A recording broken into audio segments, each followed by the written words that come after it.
اللہ کریم نے ارشاد فرمایا انما یرید اللہ لیذھب عنکم الرجس اہل البیت،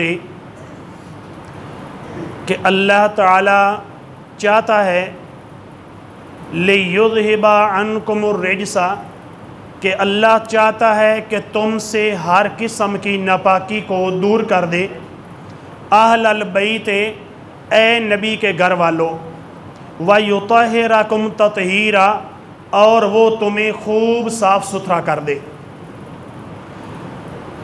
اب یہ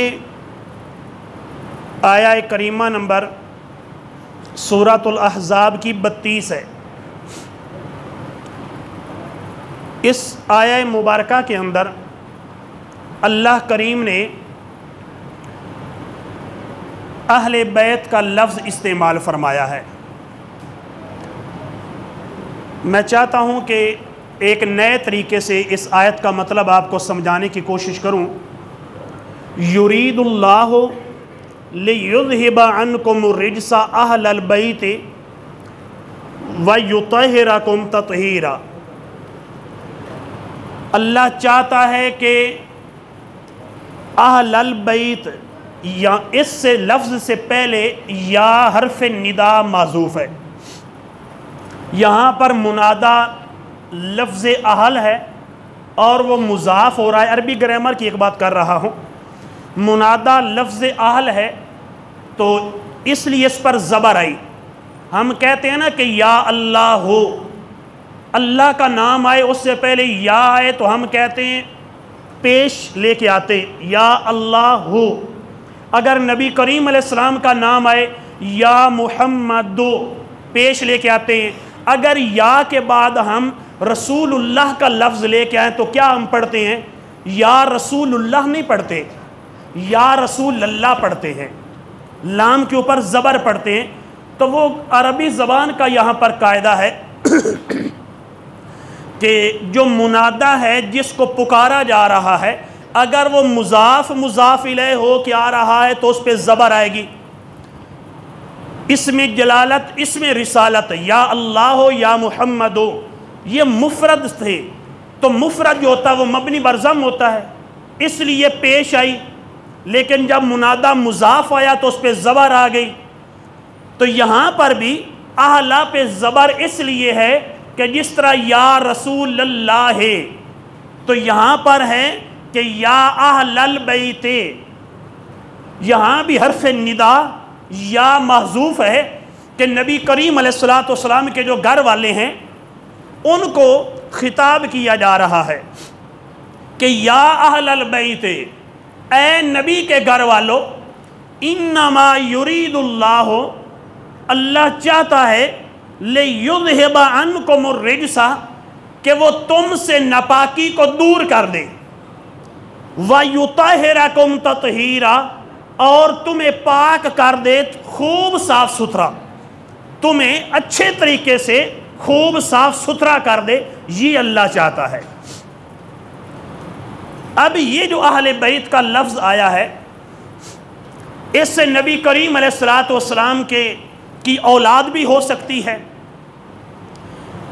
حضرت فاطمہ الزہرا رضی اللہ تعالی عنہا، حضرت امام حسن مجتبی، حضرت امام حسین شہید کرب و بلا، حضرت علی المرتضیٰ شیر خدا، اور نبی کریم علیہ السلام، یہ 5 افراد جو ہیں یہ بھی اہل بیت میں ہیں، یہ بھی اہل بیت ہے۔ کیونکہ ایک حدیث میں نبی کریم علیہ السلام نے ان چاروں کو اپنے ساتھ لے کے فرمایا کہ اللہم ان ہؤلاء اہل بیتی، یا اللہ یہ میرے اہل بیت ہیں۔ حضرت علی بھی ساتھ تھے، حضرت سیدہ فاطمہ الزہرا بھی تھی، اور حضرت امام حسن مجتبی، حضرت امام سیدنا حسین شہید کرب و بلا وہ بھی تھے۔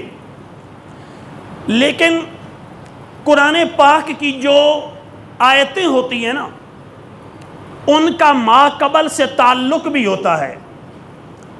جس طرح اب یہاں پر ہے نا کہ اے نبی کے گھر والوں، اللہ چاہتا ہے کہ تم سے ناپاکی دور کر دے اور تمہیں خوب صاف ستھرا کر دے۔ اس سے پہلے کن کا ذکر آیا ہے؟ نبی کریم علیہ السلام کی بیٹیوں کا ذکر نہیں ہوا، نبی کریم علیہ السلام کے بیٹوں کا ذکر نہیں ہوا، اس سے پہلے حضرت علی اور مرتضیٰ کا ذکر نہیں ہوا۔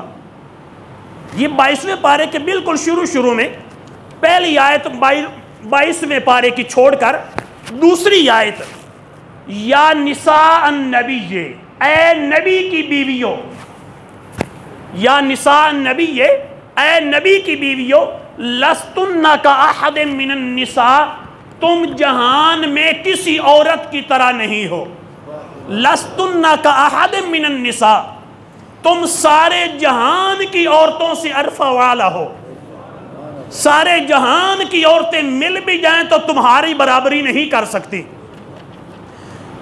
آگے اللہ کریم نے جمع مونس حاضر کے صیغے استعمال فرمائے، جمع مونس حاضر کے، ان اتقیتن، اگر تم اللہ سے ڈرتی رہو، آگے وَقُلْنَ قَوْلًا مَعْرُوفًا، اچھی بات تم کرتی رہو، وَقَرْنَ فِي بُيُوتِكُنَّ، اپنے گھروں میں ٹھہری رہو، وَلَا تَبَرَّجْنَ تَبَرُّجَ الْجَاهِلِيَّةِ الْأُولَى، پہلی جہالت والی باتیں ظاہر نہ کرو، وَأَقِمْنَ الصَّلَاةَ، نماز پڑھتی رہا کرو، آتین الزکاة، زکاة دیتی رہا کرو، اطیعن اللہ ورسولہ، اللہ کی بھی اطاعت کیا کرو، اللہ کے نبی کی بھی اطاعت کیا کرو۔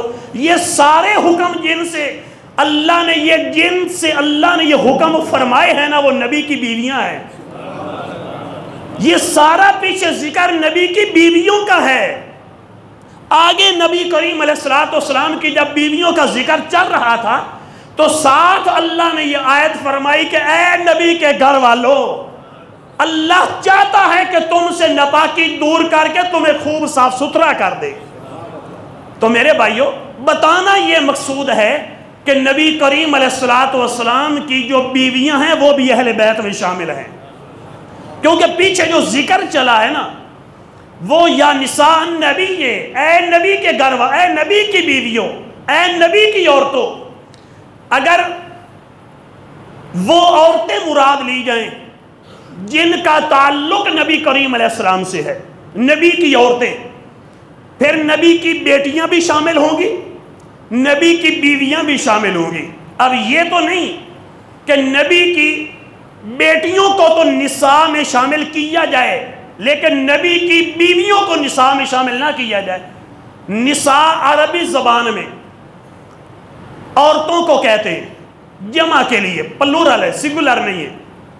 واحد اس کا آتا ہے، سنگولر ہوتا ہے امرأتن، ایک عورت کو کہتے ہیں، دو کے لیے ہوتا ہے امرأتان، اور جمع کے لیے نساءن ہوتا ہے۔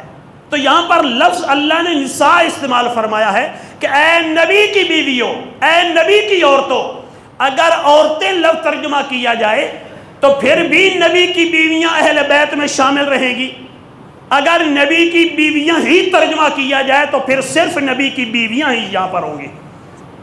تو مطلب عرض کرنے کا یہ ہے کہ یہ قرآن پاک کی آیت جہاں بھی جب بھی کوئی بھی عالم دین، صحیح العقیدہ عالم دین نبی کریم علیہ السلام کے اہل بیت کی شان کو بیان کرنا چاہتا ہے تو اس وقت یہی آیت پڑھتے ہیں کہ انما یرید اللہ لیذھب عنکم الرجس اہل البیت، کہ اے نبی کے اہل بیت، اللہ تم سے ناپاکی کو دور کرنا چاہتا ہے، تمہیں خوب صاف ستھرا کرنا چاہتا ہے۔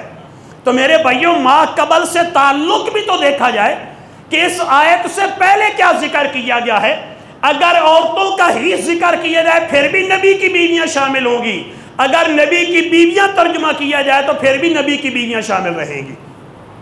تو نبی کریم علیہ السلام کی جو بیویاں ہیں یہ اہل بیت میں شامل ہیں۔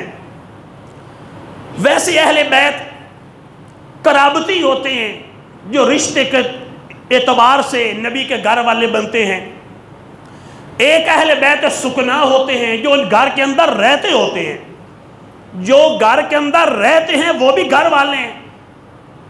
بھی آپ کے گھر والے ادھر ہیں، کوئی عام ہم اپنی اردو زبان کے اندر پوچھ رہے کوئی کسی سے کہ گھر والوں کا کیا حال ہے، گھر والے ٹھیک ہیں، تو اب جو کوئی پوچھ رہا ہوتا ہے نا یا تو اس سے مراد جو گھر کے اندر رہتے ہوتے ہیں نا، بیٹے بیوی ماں باپ بہن بھائی سارے مراد ہوتے ہیں، تو یا گھر والوں کا کی حال ہے، یا ایسے صرف بیوی مراد ہوتی ہے، ہماری زبان میں بھی یا صرف بیوی مراد ہوتی ہے، تو یا پھر سارے گھر والے مراد ہوتے ہیں۔ سارے گھر والے مراد لیں پھر بھی بیوی درمیان میں آئے گی، اگر صرف بیوی لیں تو پھر بھی بیوی درمیان میں آئے گی۔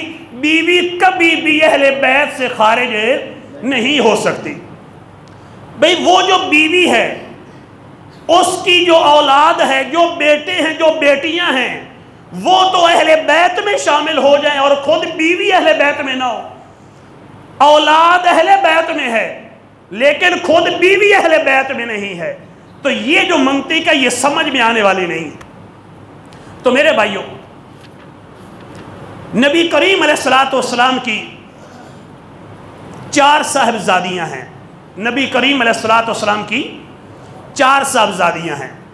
حضرت سیدہ زینب رضی اللہ تعالیٰ عنہ، حضرت سیدہ ام کلثوم رضی اللہ تعالیٰ عنہ، حضرت سیدہ رقیہ رضی اللہ تعالیٰ عنہ، حضرت سیدہ طیبہ فاطمہ الزہرا رضی اللہ تعالیٰ عنہ۔ نبی کریم علیہ السلام کی 4 بیٹیاں ہیں۔ قرآن کے اندر اللہ نے نبی کریم علیہ السلام کی بیٹیوں کے لیے بنات کا لفظ استعمال فرمایا، جمع کا۔ بنتن واحد ہوتا ہے، بنات جمع ہوتا ہے۔ اب کوئی بندہ یہ کہے کہ نہیں، نبی کریم علیہ السلام کی سگی بیٹی تو ایک ہی حضرت فاطمہ الزہرا تھیں، جو دوسری 3 تھی نا وہ حضرت خدیجہ رضی اللہ تعالیٰ عنہ کی پہلے شوہر سے تھیں اور وہ لپالک تھیں، یعنی نبی کریم علیہ السلام کے گھر میں آئی تھیں لیکن نبی کریم علیہ السلام کی سگی بیٹیاں نہیں تھیں۔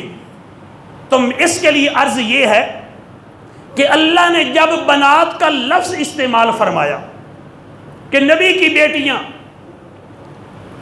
تو جو بنات ہوتا ہے نا، بنات بنتن کی جمع ہے بنات، بنتن سگی بیٹی کو کہتے ہیں۔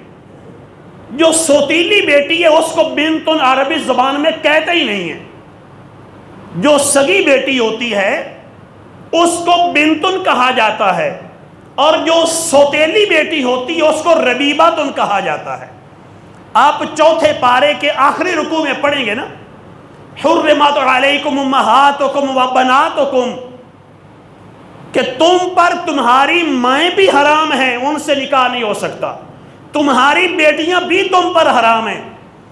آگے اللہ کریم نے اسی آیت کے اندر فرمایا وَرَبَائِبُكُمُ اللَّاتِي فِي حُجُورِكُمْ، اور وہ ربائب ربیبہ کی جمع ہے، یعنی وہ سوتیلی بیٹیاں جو تمہاری پرورش میں ہیں، سوتیلی بیٹیاں۔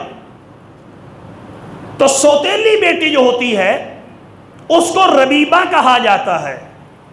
اگر بنتن ہی کہا جاتا سوتیلی کو بھی تو پھر ربائب علیحدہ کیوں کہا گیا؟ عربی زبان میں حقیقی بیٹی، سگی بیٹی جو ہے اس کو قرآن کے اندر بنتن کہا گیا، بنات کہا گیا، اور جو سوتیلی بیٹیاں ہوتی ہیں ان کو ربائب ربیبہ کہا گیا۔ تو نبی کریم علیہ السلام کی جہاں بیٹیوں کا ذکر ہے وہاں پر اللہ نے ربائب نہیں کہا کہ سوتیلی 4 ہیں، نہیں، اللہ نے جمع کا لفظ فرمایا ہے کہ نبی کی بیٹیاں ہیں، بنات ہیں، مطلب ہے سگی بیٹیاں ہیں۔ اگر ایک ہوتی تو پھر اللہ کبھی بھی بنات کا لفظ استعمال نہ فرماتا۔ بے جمع کم از کم 3 کو کہتے ہیں عربی زبان میں، اور واحد ایک ہوتا ہے۔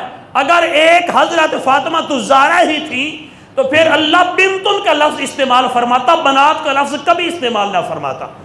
تو میرے بھائیوں سے معلوم ہوا کہ نبی کریم علیہ السلام کی جو بیٹیاں ہیں وہ حقیقی بیٹیاں ہیں، سگی بیٹیاں ہیں، سوتیلی بیٹیاں نہیں ہیں۔ اس کے علاوہ کثیر دلائل ہیں، لیکن ہمارا جو موضوع ہے آج وہ حضرت سیدہ فاطمہ الزہرا رضی اللہ تعالیٰ عنہ کی شان کو بیان کرنا ہے۔ حضرت سیدہ فاطمہ الزہرا رضی اللہ تعالیٰ عنہ نبی کریم علیہ السلام کی 4 نمبر والی بیٹی ہیں، 4 نمبر والی بیٹی ہیں، لیکن شان میں بقیہ 3 سے بھی زیادہ ہے۔ نبی کریم علیہ السلام نے سب سے زیادہ پیاری جو بیٹی تھی وہ بھی حضرت فاطمہ الزہرا تھی۔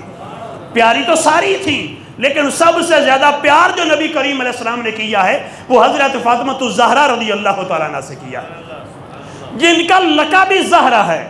زہرا کلی، جنت کی کلی۔ زہرا کون ہوتا ہے نا؟ کلی کو کہتے ہیں، جس طرح پھول کی ہوتی ہیں نا پتیاں ہوتی ہیں، تو یوں کلی کو کہتے ہیں، تو یہ جنت کی کلی ہیں۔ اور ایک حدیث پاک میں نبی کریم علیہ السلام نے فرمایا، السوائق محرکہ کے اندر حدیث پاک میں نبی کریم علیہ السلام نے فرمایا، انما سمیت فاطمہ ابنتی فاطمہ، انما سمیت ابنتی فاطمہ لأن اللہ فاطمہ و محبیہا عن النار۔ میں نے اپنی بیٹی کا نام فاطمہ اس لیے رکھا ہے کہ اللہ تعالیٰ نے میری اس بیٹی کو بھی اور قیامت تک جو میری بیٹی سے پیار کرے گا اللہ نے سب کو جہنم سے آزاد کر دیا ہے۔ حدیث پاک ہے۔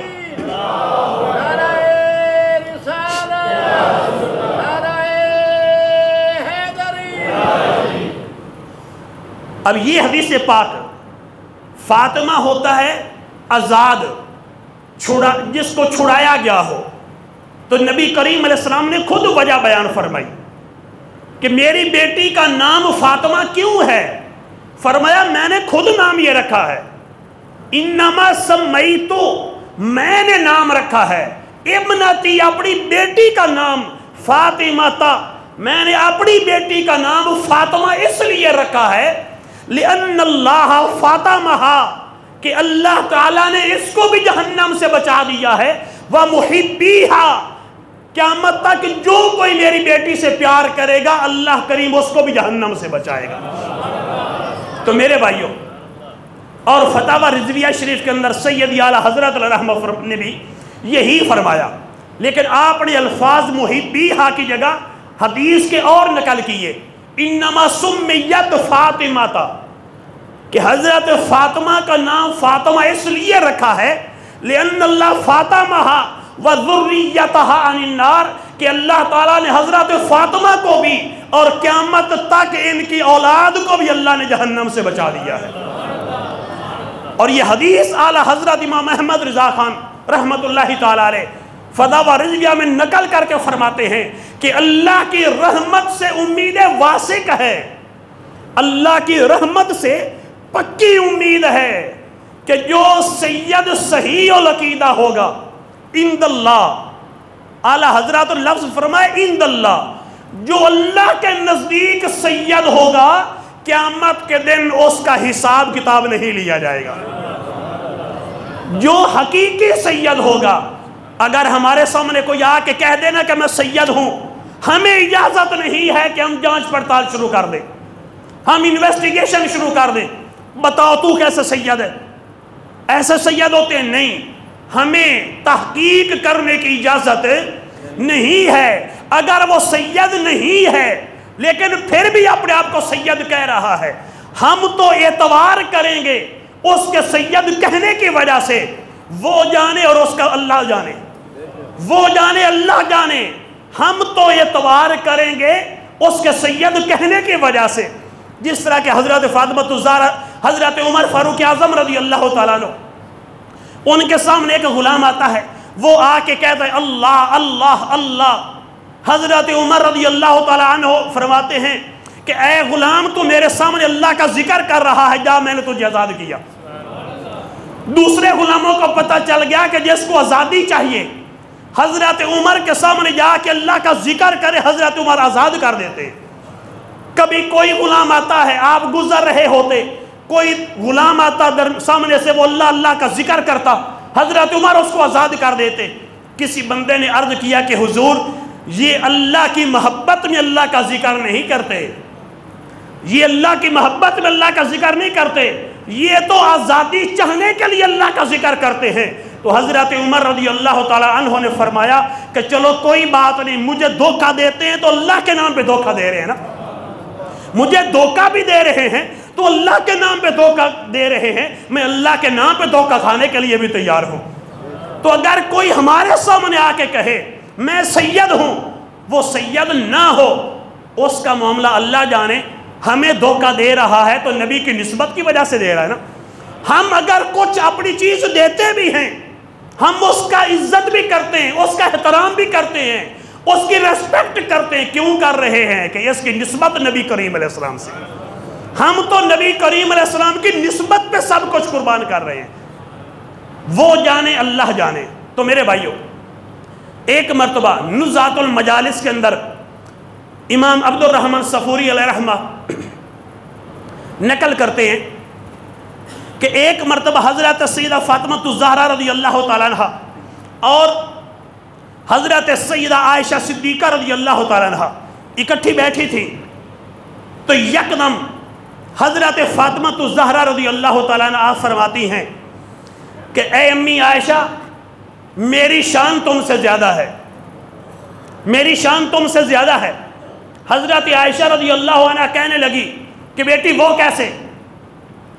تو حضرت فاطمہ الزہرا رضی اللہ تعالیٰ عنہ آپ فرمانے لگی اس لیے کہ میں نبی کی بیٹی ہوں اور تم حضرت صدیق اکبر کی بیٹی ہو، تو جب میرے باپ کی شان زیادہ ہے، تمہارے باپ کی شان سے میرے باپ کی شان زیادہ ہے، تو لہٰذا میری شان بھی تم سے زیادہ ہوئی۔ حضرت عائشہ صدیقہ رضی اللہ تعالیٰ عنہ آپ مسکرا کے بولی کہ بیٹی ٹھیک ہے، دنیا میں شان تیری ہی زیادہ ہے کیونکہ تو نبی کی بیٹی ہے، میں صدیق اکبر کی بیٹی ہوں، لیکن جنت کے اندر ہر عورت اپنے شوہر کے ساتھ رہے گی، تو تو جنت میں حضرت علی المرتضیٰ کے محل میں رہو گی اور میں نبی کے محل میں رہوں گی، تم علی المرتضیٰ کے ساتھ رہو گی، میں نبی کریم علیہ السلام کے ساتھ رہوں گی، تو جنت میں پھر آخرت میں میری شان زیادہ ہو جائے گی۔ اب حضرت فاطمہ الزہرا رضی اللہ تعالیٰ عنہ تھوڑی سی پریشانی ہوئی چہرہ مبارکہ پر اور حضرت فاطمہ خاموش ہو گئیں، تو حضرت عائشہ رضی اللہ تعالیٰ عنہ نے جب دیکھا نا کہ حضرت فاطمہ تو شرمندہ ہو گئی ہیں، تو حضرت عائشہ رضی اللہ تعالیٰ عنہ کھڑی ہوئی اور حضرت فاطمہ الزہرا کے ماتھے کا بوسہ لے کے فرمایا کہ اے فاطمہ، کاش کہ میں عائشہ تیرے سر کا ایک بال ہوتی، اے فاطمہ کاش کہ میں عائشہ۔ بیٹی یہ تو محبت کی باتیں تھی، تو نے محبت کی بات کی، میں نے بھی محبت سے جواب دے دیا، ورنہ کاش کہ میں عائشہ تیرے سر کا ایک بال ہوتی۔ تو میرے بھائیوں، اس سے معلوم ہوا کہ حضرت عائشہ کا اور حضرت فاطمہ کا آپس میں پیار کتنا تھا، اور حضرت فاطمہ رضی اللہ تعالیٰ عنہ کتنا حضرت عائشہ سے پیار کرتی تھی اور حضرت عائشہ حضرت فاطمہ سے کتنا پیار کرتی تھی۔ میرے بھائیوں، الحاوی للفتاوی کے اندر ایک حدیث پاک نقل کی گئی ہے۔ الحاوی للفتاوی میں حضرت علی المرتضیٰ رضی اللہ تعالیٰ عنہ گھر میں اس وقت کھانے پینے کی کوئی چیز نہیں تھی، تو حضرت علی رضی اللہ تعالیٰ عنہ آپ نے حضرت فاطمہ کی ایک چادر پڑی تھی۔ حدیث میں چادر کے الفاظ آئے، پہلے میں نے سوچا کہ میں یہ ترجمہ کرتا ہوں کہ حضرت علی نے اپنے گھر کی چادر لی، میں نے کہا کہ کل کو کوئی سنتا ہے، ریکارڈنگ ہوتی ہے، کوئی سنتا ہے، وہ کہے گا کہ دیکھو پتہ نہیں کیوں اس نے یہ لفظ درمیان سے غصب کر دیے۔ تو ترجمہ یہی ہے کہ حضرت فاطمہ کی چادر حضرت علی رضی اللہ تعالیٰ عنہ نے اس لیے لی تاکہ بازار میں اس کو بیچیں اور اس کے بدلے میں جو کچھ پیسے ملیں اس سے کھانے پینے کی چیزیں گھر میں لے کے آئیں۔ تو حضرت فاطمہ کی چادر حضرت علی المرتضیٰ رضی اللہ تعالیٰ عنہ لے کر بازار میں جاتے ہیں، وہاں وہ چادر بکی 6 درہم میں، 6 روپے 6 درہم میں چادر بکی ہے۔ آپ نے چادر بیچی 6 روپے، جیسے آپ کو 6 درہم ملے آپ واپس آ رہے ہیں، آگے ایک سوالی کھڑا ہے، اس نے سوال کیا کہ اے اللہ کے بندے، اللہ کے نام پہ مجھے دے دے۔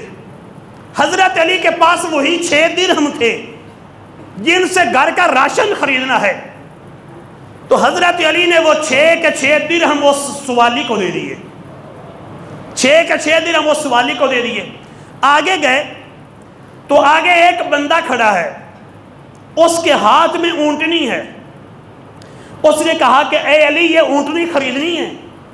حضرت علی نے فرمایا کہ میرے بھائی میرے پاس تو روپیہ بھی نہیں، میں کیسے خریدوں؟ اس نے کہا کہ ادھار خرید لو، 100 روپے میں بیچتا ہوں، 100 روپے میں بیچتا ہوں، ادھار خرید لو۔ حضرت علی نے فرمایا ٹھیک ہے، تجارت ہے، میں آپ کو پیسے بعد میں دیتا ہوں، اونٹنی مجھے دے دو۔ 100 روپے میں حضرت علی رضی اللہ تعالیٰ نے اس بندے سے اونٹنی خرید لی۔ اب لے کے بیچنے کے لیے آگے بازار میں جا رہے ہیں، آگے ایک اور بندہ کھڑا ہے۔ اس نے کہا کہ اے علی اونٹنی بیچنی ہے؟ کہا کہ ہاں بیچنی ہے۔ کتنے کے لیے، کتنا پرافٹ لوگے؟ حضرت علی رضی اللہ تعالیٰ عنہ نے فرمایا کہ میں نے 100 کی لی ہے۔ آپ نے پرافٹ مانگا نہیں، آپ نے فرمایا کہ میں نے 100 کی لی ہے۔ اس بندے نے کہا کہ تم نے 100 کی لی ہے، میں 60 روپے تمہیں منافع دیتا ہوں، 60 روپے منافع دیتا ہوں، 160 روپے کی اونٹنی مجھے دے دو۔ حضرت علی نے فرمایا کہ ٹھیک ہے۔ 100 کی اونٹنی ادھار لی، 160 کی بیچ دی۔ وہ بندہ اونٹنی لے کے چلا گیا، جس سے آپ نے خریدی تھی وہ بندہ پیچھے پیچھے چل پڑا۔ اس نے دیکھا کہ اونٹنی تو انہوں نے بیچ لی، اس نے کہا کہ اے علی میرا 100 روپیہ تو مجھے دے دو۔ حضرت علی نے 100 روپیہ ان کو دے دیا، 60 روپے بچا اور وہ گھر لے کے چلے گئے، سامان بھی لیا۔ حضرت فاطمہ الزہرا رضی اللہ تعالیٰ نے کہنے لگی کہ ایک چادر کتنے پیسے؟ آپ نے فرمایا کہ میں نے اللہ کے ساتھ تجارت کی ہے، اللہ کے ساتھ تجارت کی ہے، اللہ کے راہ میں میں نے 6 روپے خرچ کیے ہیں، تھوڑے لمحے کے بعد اللہ نے مجھے 60 روپے عطا کر دیے ہیں، اللہ سے تجارت کی ہے میں نے۔ کھانا پکایا، کھایا، نبی کریم علیہ السلام تھوڑی دیر میں تشریف لائے۔ حضرت علی نے سارا واقعہ نبی کریم علیہ السلام کی خدمت میں پیش کیا کہ حضور یوں میں نے چادر بیچی 6 روپے میں، یوں اللہ کے نام پر دی، یوں بندے سے میں نے اونٹنی 100 روپے میں خریدی، 160 روپے میں نے بیچی۔ نبی کریم علیہ السلام کیا بازار میں تھے اس وقت؟ نہیں۔ جب حضرت علی بیچ رہے تھے سرکار قریب تھے؟ نہیں۔ جب خرید رہے تھے کیا نبی کریم علیہ السلام قریب تھے؟ نہیں۔ لیکن یا رسول اللہ میں نے یوں کیا ہے۔ نبی کریم علیہ السلام سب کچھ جانتے تھے، اگرچہ محبوب گھر میں بھی بیٹھے ہونا بازار کے حالات سے بھی واقف ہوتے ہیں۔ نبی کریم علیہ السلام نے فرمایا اے علی جانتے ہو وہ بیچنے والا کون تھا، وہ خریدنے والا کون تھا؟ حضرت علی فرمانے لگے کہ یا رسول اللہ مجھے تو پتہ نہیں ہے۔ فرمایا کہ جس نے تمہیں اونٹنی بیچی تھی وہ حضرت جبریل امین تھے، اور جس بندے نے تم سے اونٹنی خریدی تھی وہ میکائیل علیہ السلام تھے۔ اور اے علی جانتے ہو وہ اونٹنی کون سی تھی؟ حضور مجھے کیا پتا، جب میں بیچنے والے کو نہیں جانتا تھا، خریدنے والے کو نہیں جانتا تھا، تو مجھے کیا پتا کہ اونٹنی کون سی تھی؟ نبی کریم علیہ السلام نے فرمایا کہ اے علی یہ اونٹنی وہ تھی جس اونٹنی پر بیٹھ کر میری بیٹی فاطمہ جنت میں جائے گی، یہ وہ اونٹنی تھی جس پر بیٹھ کر میری بیٹی فاطمہ جنت میں جائے گی، وہ اونٹنی آج تو نے خریدی اور بیچی اور پرافٹ کمایا ہے۔ تو یہ شان ہے اہل بیت کی، یہ شان ہے حضرت علی المرتضیٰ کی، یہ شان ہے حضرت فاطمہ الزہرا رضی اللہ تعالیٰ عنہ کی۔ حدیث پاک میں آتا ہے قیامت کے دن، اور یہ حدیث کئی کتابوں میں اسوائق محرقہ کے حوالے سے بیان کر رہا ہوں، ویسے تو کئی کتابوں میں، حضرت ابو ایوب انصاری رضی اللہ تعالیٰ عنہ حدیث کے راوی ہیں، قیامت کا دن ہوگا، اہل محشر اکٹھے ہوں گے، لوگ پل صراط سے گزر رہے ہیں، اب باری آئے گی حضرت فاطمہ الزہرا رضی اللہ تعالیٰ عنہ کے گزرنے کی۔ ذرا اندازہ لگاؤ کہ دنیا میں ان کا کتنا پردہ ہوگا، دنیا میں کتنی بڑی حیادار ہوں گی کہ آج قیامت میں بھی ان کے پردے کا خیال رکھا جا رہا ہے۔ حضرت فاطمہ الزہرا پل صراط سے گزرنا چاہتی ہیں۔ حضرت ابو ایوب انصاری روایت کرتے ہیں کہ نبی کریم علیہ السلام نے فرمایا کہ قیامت کا دن ہوگا جب حضرت فاطمہ الزہرا پل صراط سے گزرنا چاہتی ہوں گی، تو اس وقت نادا مناد من وراء الحجاب، پردوں کے پیچھے سے ایک ندا کرنے والا ندا کرے گا، اور ایک روایت میں ہے نادا مناد من بطنات العرش، عرش کے نیچے سے ایک ندا کرنے والا ندا کرے گا، یا اہل الجمع، اے قیامت کے دن اکٹھے ہونے والو، اے اہل محشر، اے قیامت کے دن والو، نکسوا رؤوسکم وغضوا ابصارکم، اپنی گردنیں جھکا لو، نگاہیں نیچی کر لو، ان فاطمہ بنت محمد حتی تمرہ، کہ آج میرے محبوب محمد صلی اللہ علیہ وسلم کی بیٹی آج وہ پل صراط سے گزرنا چاہتی، اپنی نگاہوں کو جھکا لو۔ تو پھر حضرت فاطمہ الزہرا تمر کمر البرق، حضرت فاطمہ الزہرا رضی اللہ تعالیٰ عنہ پل صراط سے بجلی کی تیزی کی طرح گزر جائیں گی، اور 70,000 فرشتوں کا جرمٹ ہوگا۔ فرشتوں کے جرمٹ میں حضرت فاطمہ الزہرا رضی اللہ تعالیٰ عنہ پل صراط سے گزرے گی۔ تو جن کی شان قیامت کے دن اتنی نرالی ہوگی، ان کی شان کا کیا عالم ہے۔ تو میرے بھائیوں، حدیث پاک میں آتا ہے، نبی کریم علیہ السلام کے پیارے صحابی حضرت عثمان غنی رضی اللہ تعالیٰ عنہ نبی کریم علیہ السلام کی خدمت میں حاضر ہوتے ہیں اور آ کے عرض کرتے ہیں کہ حضور میں آج آپ کی دعوت کرنا چاہتا ہوں۔ نبی کریم علیہ السلام نے دعوت کو قبول فرما لیا۔ نبی کریم علیہ السلام اپنے چند صحابہ کے ساتھ حضرت عثمان غنی کے گھر کی طرف جا رہے ہیں۔ حضرت عثمان غنی نبی کریم علیہ السلام کے پیچھے پیچھے چل رہے ہیں۔ تھوڑی دیر سرکار آگے چلے تو کریم آقا علیہ السلام نے پیچھے مڑ کے دیکھا اور پوچھا کہ اے عثمان، تم میرے پیچھے چل رہے ہو اور یہ احد، اثنان، ثلاثہ، اربع، یہ 1 2 3 4 1 2 3 یہ کیوں گن رہے ہو، یہ گنتی کیوں کر رہے ہو؟ تو حضرت عثمان غنی رضی اللہ تعالیٰ عنہ کہنے لگے، حضور آج آپ اپنے مبارک گھر سے، دولت قدا سے میرے غریب خانہ تک، میرے گھر تک جتنے قدم حضور آپ چل کے آئیں گے، میں آپ کے ایک ایک قدم کے بدلے میں ایک غلام آزاد کروں گا۔ میں اس خوشی میں کہ میرے کریم آقا میرے گھر میں تشریف لائے ہیں، آپ نے میری دعوت کو قبول کیا ہے، میں آپ کے ایک ایک قدم پر ایک ایک غلام کو آزاد کروں گا۔ نبی کریم علیہ السلام تشریف لے آئے، دعوت ہو گئی، عالی شان بہت اچھی دعوت کی حضرت عثمان غنی نے، اور امیر ترین صحابہ میں سے تھے۔ دعوت جب پوری ہوئی، جتنے قدم نبی کریم علیہ السلام نے حضرت عثمان غنی کے گھر سے لے کر اپنے گھر تک جتنے قدم نبی کریم علیہ السلام کے بنتے تھے، ہر قدم کے بدلے میں حضرت عثمان غنی نے ایک غلام کو آزاد کیا۔ دعوت کھانے کے بعد حضرت علی المرتضیٰ رضی اللہ تعالیٰ عنہ گھر میں تشریف لے کے آتے ہیں۔ حضرت فاطمہ الزہرا رضی اللہ تعالیٰ عنہ بیٹھی ہیں، تو حضرت علی المرتضیٰ کہنے لگے کہ اے فاطمہ، آج بھائی عثمان نے نبی کریم علیہ السلام کی بڑی کمال کی دعوت کی ہے، اتنے صحابہ تھے، اتنا عالی شان کھانا پکایا تھا، اور ہر قدم کے بدلے میں ایک غلام کو آزاد کیا ہے۔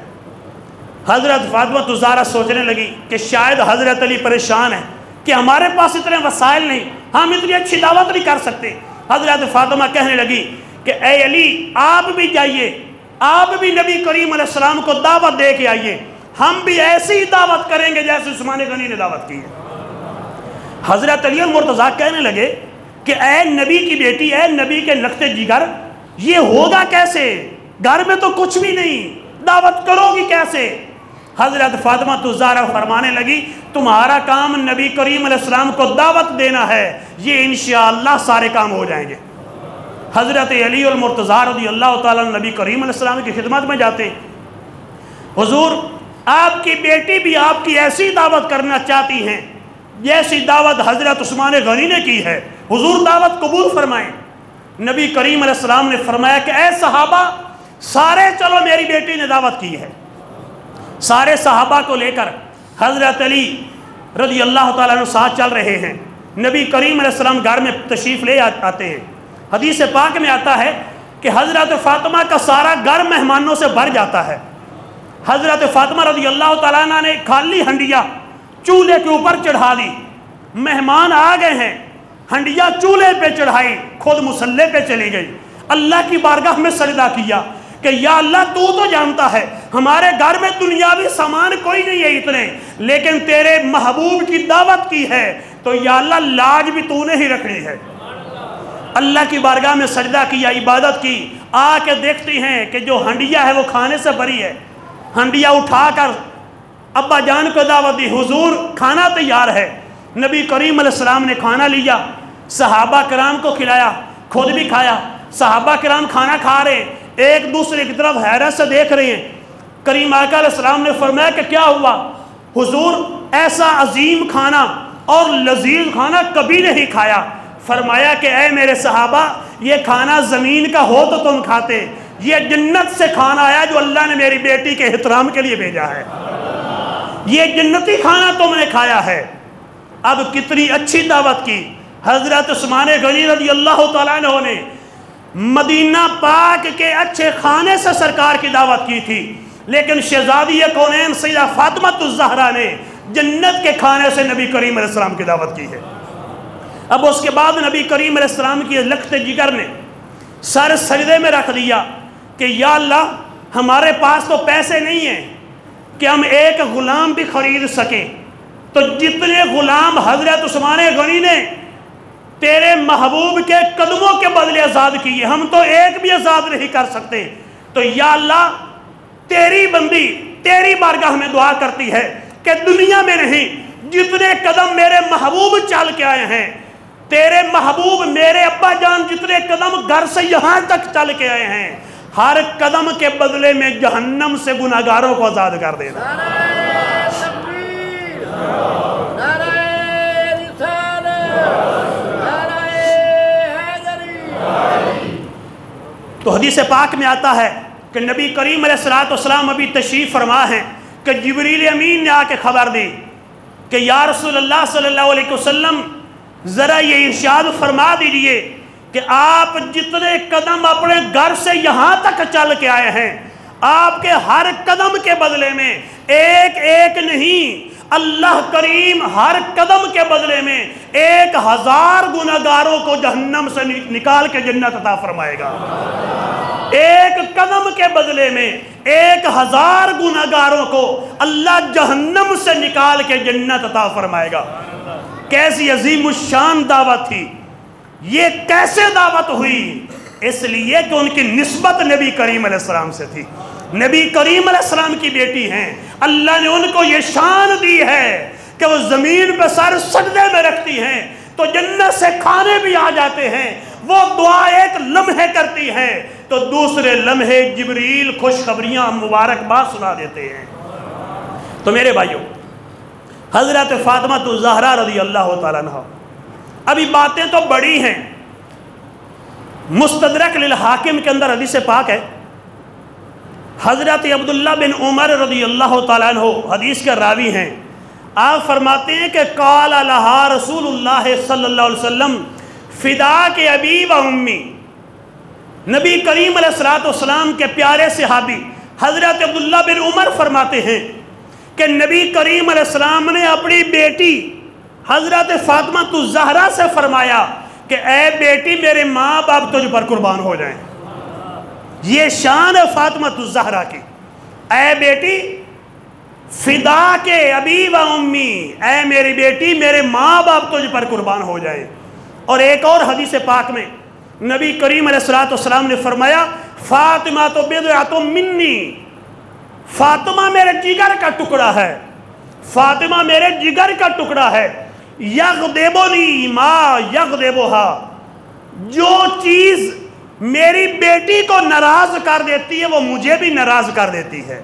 اور ایک دوسری حدیث میں فرمایا فاطمہ تو بضعۃ منی یؤذینی ما اذاھا، فرمایا کہ فاطمہ میرے جگر کا ٹکڑا ہے، جو چیز فاطمہ کو تکلیف دیتی ہے وہ مجھے بھی تکلیف دیتی ہے، جو چیز فاطمہ کو تکلیف دیتی ہے وہ مجھے بھی تکلیف دیتی ہے۔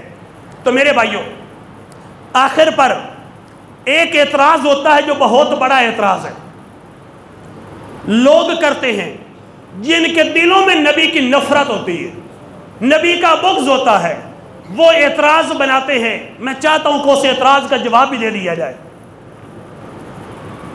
لوگ حدیث پاک پڑھتے ہیں بخاری کی کہ دیکھو جی نبی کریم علیہ السلام نے فرمایا تھا یا فاطمہ بنت محمد بنت محمد، اے میری بیٹی فاطمہ سلی ما شئتی من مالی، اے میری بیٹی فاطمہ میرے مال میں سے جتنا چاہو مال لے لو، لیکن لا اغنی عنک من اللہ شیئا، قیامت کے دن اللہ کے سامنے میں تیرے کسی کام نہیں آؤں گا۔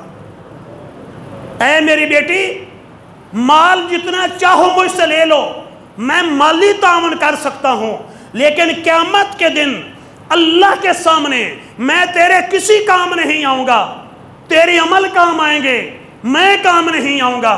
اب یہ حدیث پڑھتے ہیں، یہ حدیث پڑھ کے نا کہتے کہ دیکھو، جب وہ نبی اپنی بیٹی کو فرما رہے ہیں کہ بیٹی تو میں بھی محمد کی بیٹی ہے لیکن پھر بھی میں تیرے کسی کام نہیں آؤں گا، تو جو نبی اپنی بیٹی کو فرمائے کہ میں تیرے کام نہیں آؤں گا، جو اپنی بیٹی کے کام نہیں آ سکتے وہ کسی اور کے کام کیا آئیں گے؟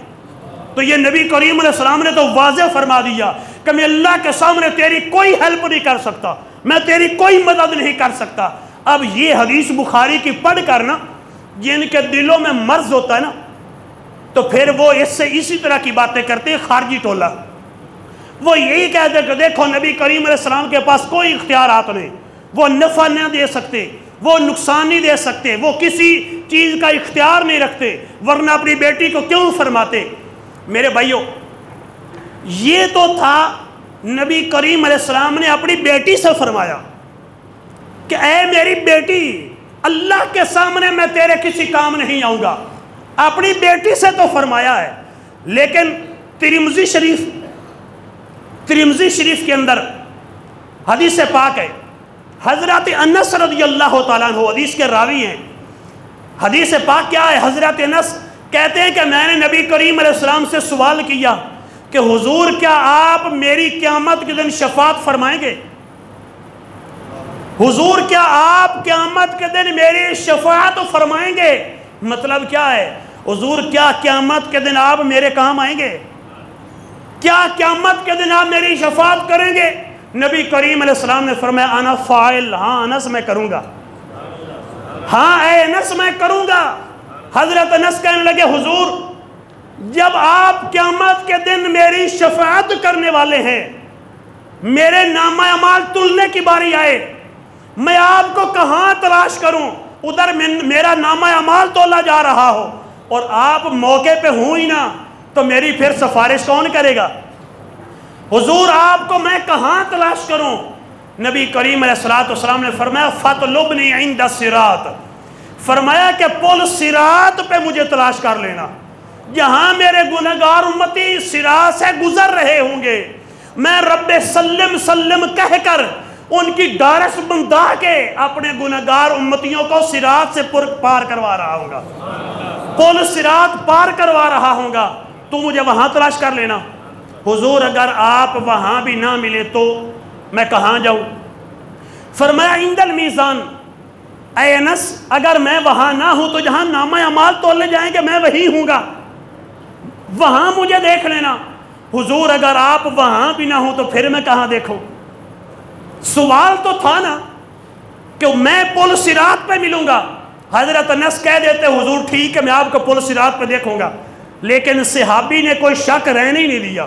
حضور اگر میں پل صراط پہ دیکھنے کے لیے چلا بھی جاؤں لیکن آپ وہاں پہ نہ ہوں، آپ میزان عمل پہ ہوں، مجھے میزان عمل پہ دیکھ لینا۔ حضور میں جاؤں آپ پل صراط پہ بھی نہ ملیں، جہاں نامہ اعمال تولے جا رہے ہیں آپ وہاں بھی نہ ہوں تو پھر کہاں دیکھوں؟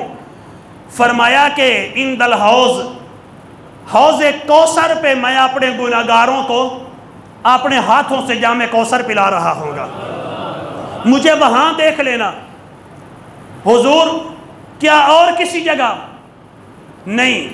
نبی کریم علیہ السلام نے اگلا سوال ہونے ہی نہیں دیا، جب تین باتیں فرمائی نا، فرمایا کہ اے انس، حدیث کے الفاظ ہیں، اے انس ان تین جگہوں کے علاوہ میں کہیں بھی نہیں ہوں گا، میں ان تین جگہوں کے علاوہ کہیں بھی نہیں ہوں گا، یا تو تمہیں میں پل صراط پہ ملوں گا، یا میزان عمل پہ ملوں گا، تو یا حوض کوثر پہ ملوں گا۔ تین جگہوں پہ جہاں چاہے مجھے دیکھ لینا، میں تیری شفاعت کر کے تجھے جنت پہنچا دوں گا۔ اگر نبی نفع نہیں دے سکتے تو حضرت انس کو کیوں ڈارس دے رہے تھے؟ صحابہ کو کیوں ڈارس دے رہے؟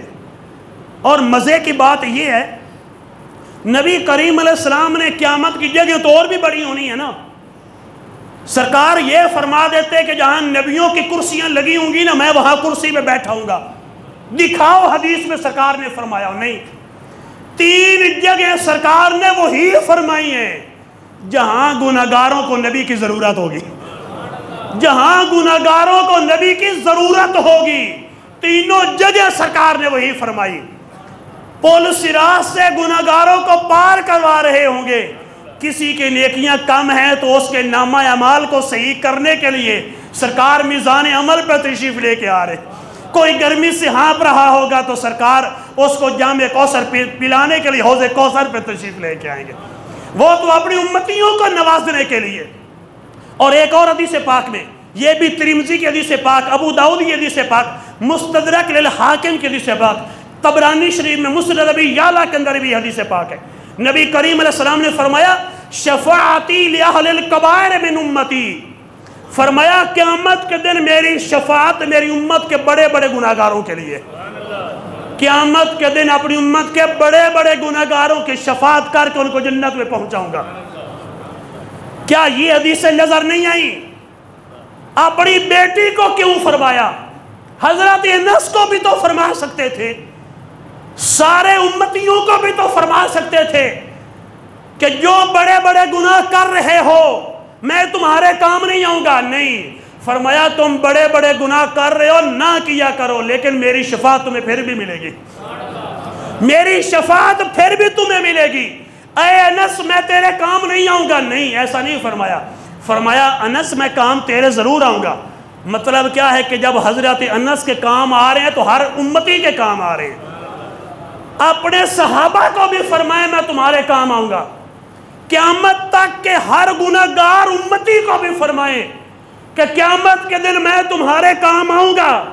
اپنی بیٹی کو سرکار نے کیوں فرمایا بیٹی میں تیرے کام نہیں آؤں گا؟ بھئی نبی کریم علیہ السلام ہمارے امتی، ہمارے نبی ہیں نا، ہم سرکار کے امتی ہیں.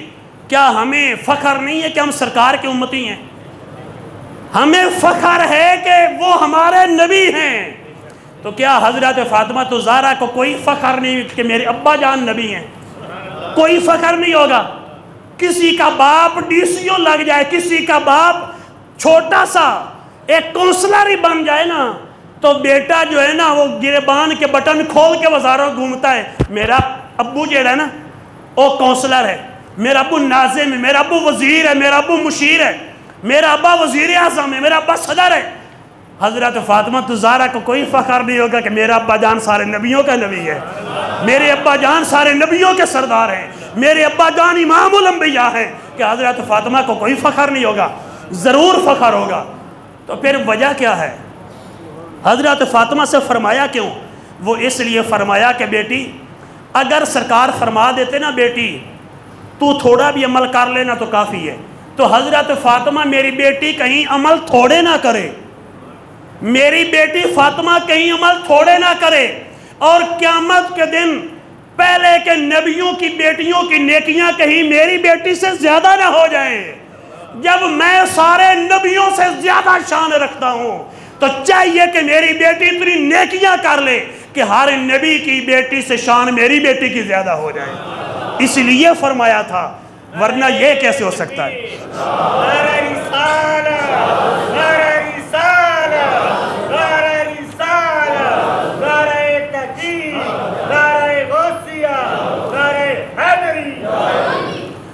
تو میرے بھائیوں حضرت فاطمہ الزہرا رضی اللہ تعالیٰ عنہ کی جتنی شان ہے وہ ہم نے کچھ بھی بیان نہیں کی، یعنی کچھ اپنے حساب سے کچھ بیان کی ہے، ورنہ جتنی حدیث کی کتابیں بھری پڑی ہیں حدیثوں کے اندر حضرت فاطمہ کی جتنی شان بیان کی گئی ہے.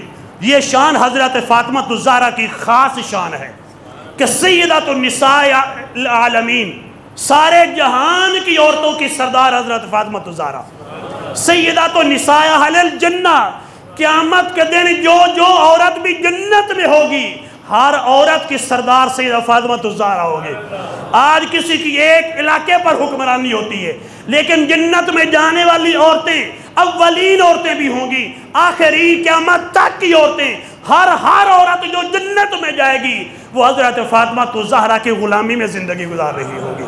اللہ کریم ہم بھی الحمدللہ ہمیں فخر ہے کہ میں حضرت فاطمہ الزہرا سے پیار ہے، حضرت فاطمہ الزہرا کے نام سے بھی پیار ہے، انشاءاللہ نبی کریم علیہ السلام نے جیسے فرمایا کہ جو کوئی بھی قیامت تک میری بیٹی سے محبت کرے گا، میری بیٹی کی محبت اس کو جنت میں لے کے جائے گی۔ الحمدللہ ہمیں اپنی محبت پہ ناز ہے، ہمیں حضرت علی المرتضیٰ سے پیار ہے، حضرت امام حسن سے پیار ہے، حضرت امام حسین سے پیار ہے، حضرت فاطمہ الزہرا سیدۃ النساء اہل الجنہ سے پیار ہے۔ انشاءاللہ دونوں جہاں میں اپنا بیڑا پار ہے۔ اللہ کریم ہمیں دنیا میں بھی اہل سنت میں رکھے، آخرت میں بھی ہمیں اہل سنت کے زمرے میں رکھے، آمین بجاہ النبی الکریم۔